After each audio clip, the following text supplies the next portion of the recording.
十兄妹隱形的心情相機。開心吧的學校舉辦開放日，十兄妹興高采烈地到校園參加活動。高腳人擅長攝影，便帶了心愛的相機，打算為大家拍照留念。高腳人說：我們來拍大合照吧。高腳人留意到大合照入面有幾個愁眉苦臉嘅同學。高腳人不放心，於是運用相機的變焦鏡頭找尋那些同學。細看之下，果然發現高腳人向恩皮四展示大合照。恩皮四看過照片後，馬上召集十兄妹一同幫忙。大喊包安慰同學，並擦拭他校服上的污漬。大聲哥則幫忙清潔灑落一地的飲料。開心吧換來喬和五與其他同學陪伴那個悶悶不樂的男孩一起玩耍。千里眼和收風耳協助找回遺失的學生證。我們一起玩吧！同學感受到大家的關心後，紛紛露出笑臉。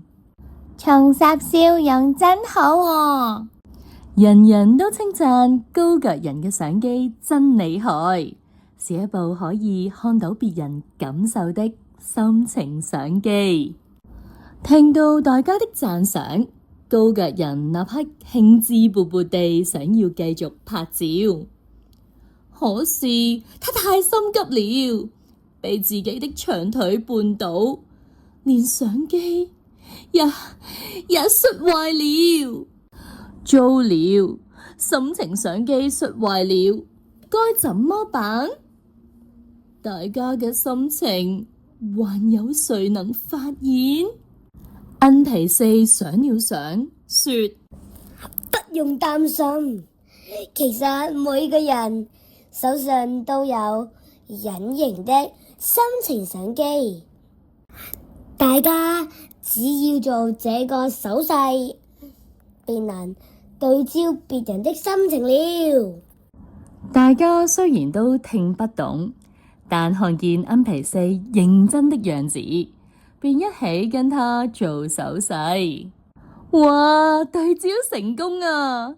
大家都能看清楚別人的情緒和需要了。正義拳對焦成功。正義拳和同學一起幫助陳老師執拾開放日用品。陳老師對焦成功。陳老師找回大喊包的皮球。大喊包對焦成功。網絡快來幫忙！大喊包換來網絡幫忙取回校工叔叔的帽子。校工叔叔對焦成功。校工叔叔尋求李老師協助修理高腳人的心情相機。相機修好了，全靠大家。你幫我，我幫你。這次校園開放日的照片都充滿了笑臉。恩皮四說：就讓我們舉起隱形的心情相機，多關心和幫助身邊人吧。呢個故事我學到要好好關心別人，留意別人的情緒需要。